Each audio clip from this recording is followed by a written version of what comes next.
Okay, good afternoon, everyone. Thank you. Thank you for joining us on today's share. We're in the Ayin.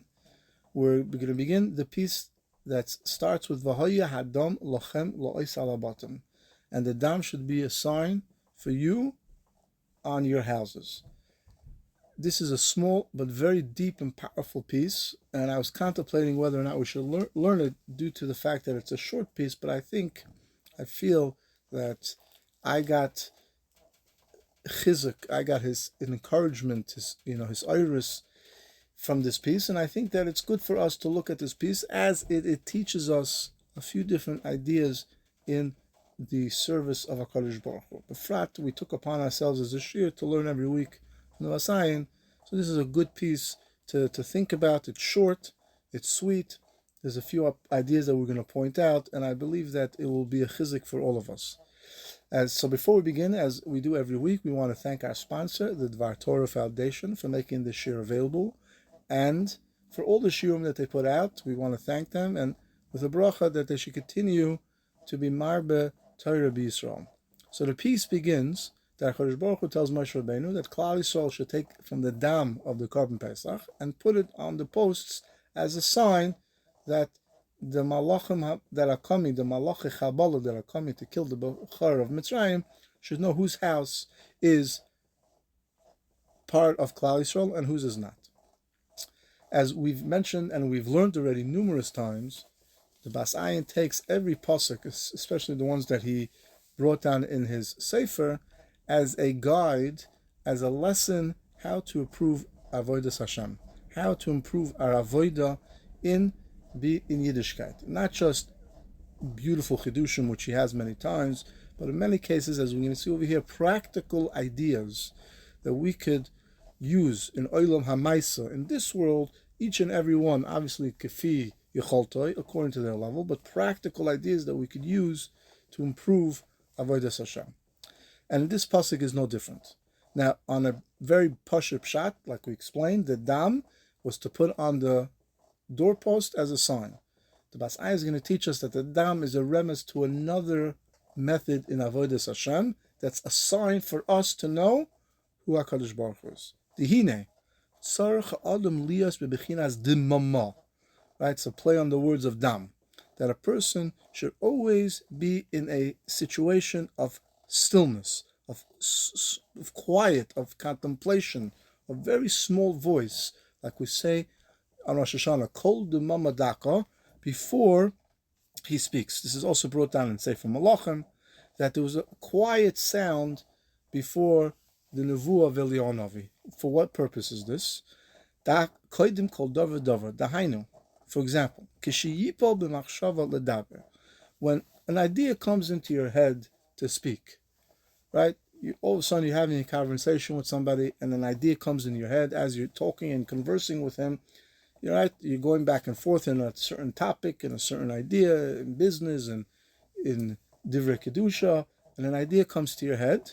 Before you say it, as a tzarech lehizboinen heitev, you have to contemplate very well b'sichloi heich u'ma yidaber, what and exactly he's going to speak. Before you say anything, and the Bas Ayin is going to take it a step further in a second. Before you say something, think about what you're going to say. Today we don't really see it so much, but I remember growing up, and even today, maybe older people did not speak. They didn't flow. There was always a deliberate slowness to their speech. You could tell that they were thinking of what to say. I remember in yeshiva we had a mashgiach, and always before he spoke, you could tell that he was thinking, had to say it, what to say before he said it. Sometimes it could even be 5, 6, 7 minutes before he said something. That in itself was a musar to us, that before you say something, you have to be prepared. What are you preparing? So pashut pshat is obviously that you should speak in the right way, not just, the expression in English is less is more. So obviously less is more, right? Less is better. Sometimes a person speaks too much, it actually causes him damage. So the Bas Ayin says the same thing over there. Vahainu. And it continues, Mikoidim bechinas shtika. The idea should be that before you speak, there should be a little bit of silence. Think what's going to happen. Hainu, that's dimama. That's hinted in this word dimama. which is hinted in the pasuk V'hoya Hadam. Lahamtik Eitza Hechipol Hadabar. To how to exactly phrase something, right? For example, you're going to somebody to ask them for a favor, to ask them for a loan, to ask them for tzedakah, right? You're always chewing over, how should I ask it? What should I say first? How should I start the conversation, right? There's always this contemplating, how to say it in the right way, right? A person prepares a speech, prepares a shir. They're always saying, okay, should I say this? Should I focus on that? Should I focus on this? So too says the Bas Ayin, before you say anything, you should pause for a moment and think. Now, what are you thinking, right? What are you really thinking? What's the point over here? Before you speak, you should know that there's a Bashef in the world. There's a Bari Olam. That there's a Kadosh Baruch Hu. I am only speaking with the idea that there's a Kadosh Baruch Hu. Right? When you're in a lahavda, when you're in a room with a CEO and multiple executives, you don't speak until you're recognized, because it's disrespectful. You don't speak before the CEO. You don't even speak after the CEO unless you're called upon, unless they call out to you and say, okay, what do you have to say about this? Lahavdil here too. Before we speak anything, we have to contemplate. Okay, I'm sitting in front of a Kadosh Baruch Hu. I'm standing in front of a Kadosh Baruch Hu.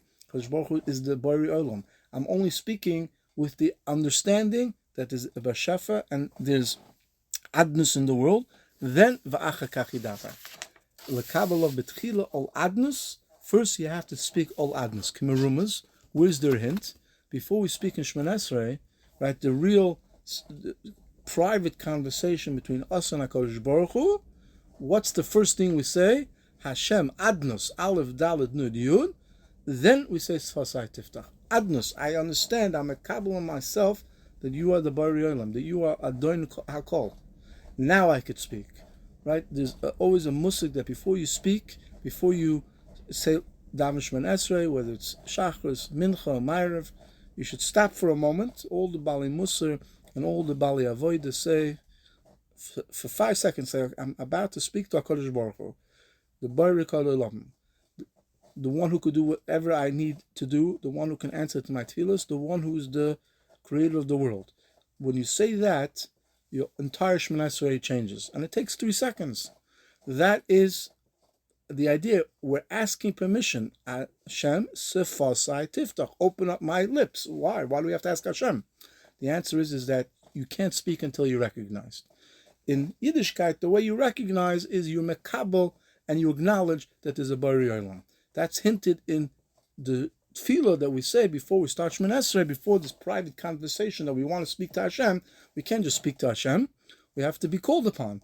And the key, the method is Hashem sefasai tiftach. V'zeh v'hoya hadam. This is hinted, says the Bas Ayin, in the words v'hoya hadam. Bechinas demama. Be a little bit silent.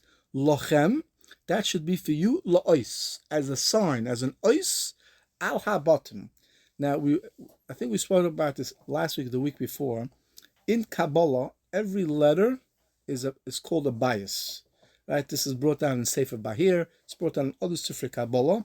As we gave the famous example that Betzalel, how did he create the things in the Mishkan? He was Metzaref Oisias. He had the ability to take letters, fuse them together somehow, and that created the utensil that he needed. That's La'ois al habotim. Koidim sheishtadlam minachshoseihem bechinas oisios. Before you say what you want to say that's in your mind, think about it. Sheyibonim botim bechinas tevos. That you should be able to build houses, which is in a concept of tevos. It's brought down also by the Ramak in Sefer Padas Rimonim, in Sefer Yetzirah, that every stone is a house, every house is a letter. Again, this is not the point of the shir, and to be quite frank, it's above my understanding, but there is an idea that every letter is a house. Every letter is a building block. And in order to create the building block in the right way, you have to have a hoya dam ois lachem. It should be an ois for you. As mikoidim yilachem de mama, and therefore it will actually save you from a lot of things. You're about to say Lashon Hara. Now you're going to say, okay, I'm a kabbalah of myself, oh machashamayim, when how can I say Lashon Hara? Doesn't make sense. You want to say something you shouldn't be saying, but if you ingrain yourself to think before you say something, and not just shooting from the hip, and not just it's flowing out, but you're deliberate with contemplation. It will save you tremendous. Befrat, before we daven Shemon Esrei, there's an idea to say, I can't start until I am recognized. And how do I recognize myself? By understanding and makabel on myself all Malchus Shemayim. So we see from this pasuk, V'hoya hadam lachem lo'is alabotim. The Bas Ayin teaches us that this is a derech ha'avoida for us to not only just be makabel all Malchus Shemayim, but to understand that before we speak, we have to know who we're really speaking in front of, because Hashem hears everything. And with the schus of this limud, may the Bas Ayin be Meilitz Yoshe for us, and we should be zoiche to a lechtige Shabbos, a lechtige Zman, and be zoiche to see the ultimate Geula, bevias meher tzidkein amen.